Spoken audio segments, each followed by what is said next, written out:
Disney's Lady and the Tramp, A Trusty Babysitter. You will know when it's time to turn the page when you hear this sound. It was a beautiful evening. Lady and the Tramp were dressed up for dinner. It was their anniversary, and Tramp had made reservations at Tony's. He had booked the same table where they had dined on their very first date. "Come on, Pidge," Tramp called. "We're going to be late." But Lady was busy making sure their puppies, Scooter, Fluffy, Ruffy, and Scamp, were fed, bathed, and ready to be tucked into bed. "Now, be good for your babysitter," she said. "We will, Mama," the puppies replied. "You too, Scamp," Tramp said, eyeing his son. Just then a knock sounded at the dog door. "Uncle Trusty!" barked the puppies. Wagging their tails, they pounced on him affectionately and licked his floor-sweeping ears. "You're my babysitter?" Scamp asked. "I am indeed," Trusty replied.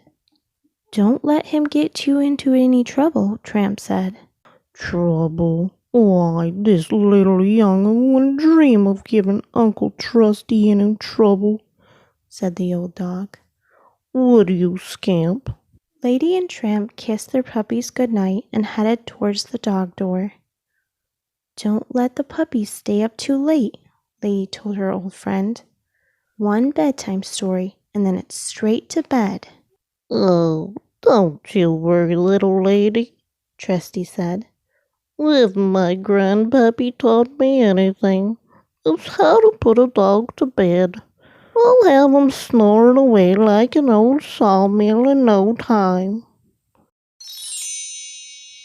Trusty followed the puppies to the parlor and settled on a cozy cushion right next to their bed.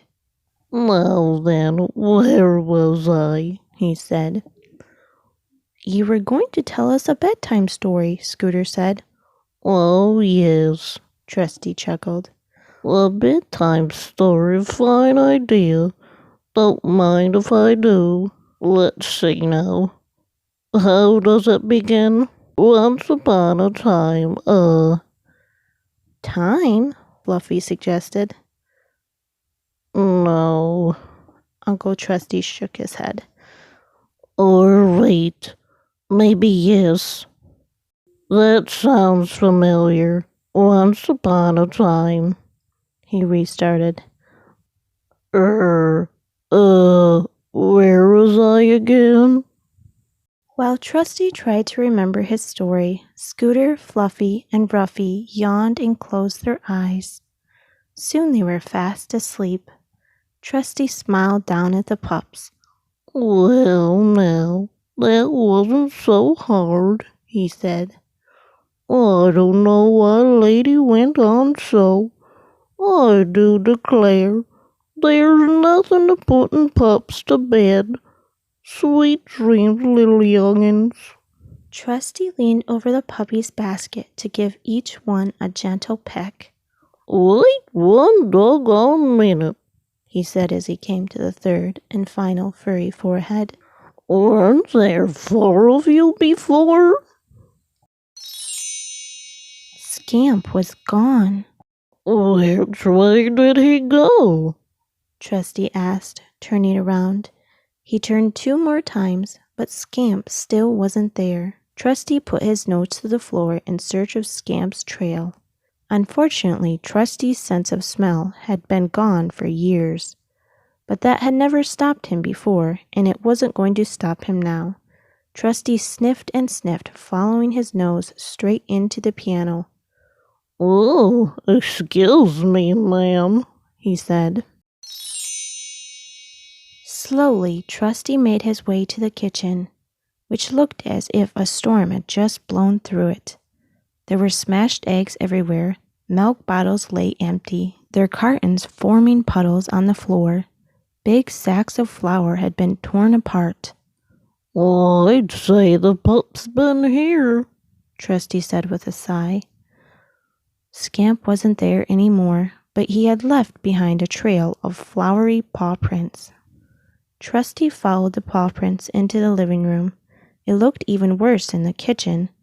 Jim Deer's newspaper was in tatters, and his slippers were torn to shreds. Darling's knitting had been unraveled. Yarn crisscrossed the room like a giant spider web. Which way did he go? Trusty said again. He followed the yarn around and around and around the room, until at last it led him back into the hall and to the doggy door. Scamp! Trusty called, eyeing the holes dug all over the yard.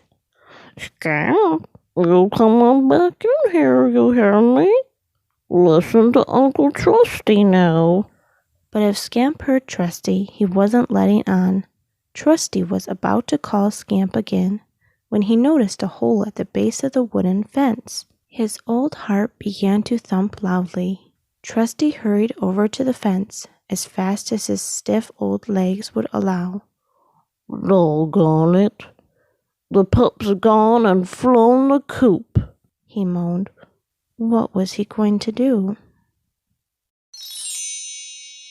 Trusty poked his head through the hole and then quickly pulled it back. He had seen Lady and the Tramp strolling down the street toward him. Poor Trusty! His beloved lady had left her dear little puppies in his care and protection, and he had let her son run away. Trusty plodded back into the house and sat by the doggy door to meet the couple and break the bad news to them. Trusty, Tramp said, beaming, as he and Lady stepped through the door. How did it go? Before Trusty could answer, Lady pranced up and kissed his cheek. Dear Trusty, we really can't thank you enough. Let us go peek in on the puppies, shall we? Then you can tell us how everything went. Trusty hung his head and followed Lady into the parlor, dreading the story he had to tell. How was he going to explain that he had lost Scamp? Suddenly, Lady turned around. Trusty, she said, however did you do this? Do what? He said, confused. Lady pointed to the puppy's basket. Why, get Scamp to go to bed, of course. Even we have trouble making him settle down. Well, would you look at that, Tramp said, eyeing his son. Well done, old champ. I'll tell you something. We'll definitely be asking you to babysit again. Thanks so much for watching. I hope you enjoyed this Lady and the Tramp story.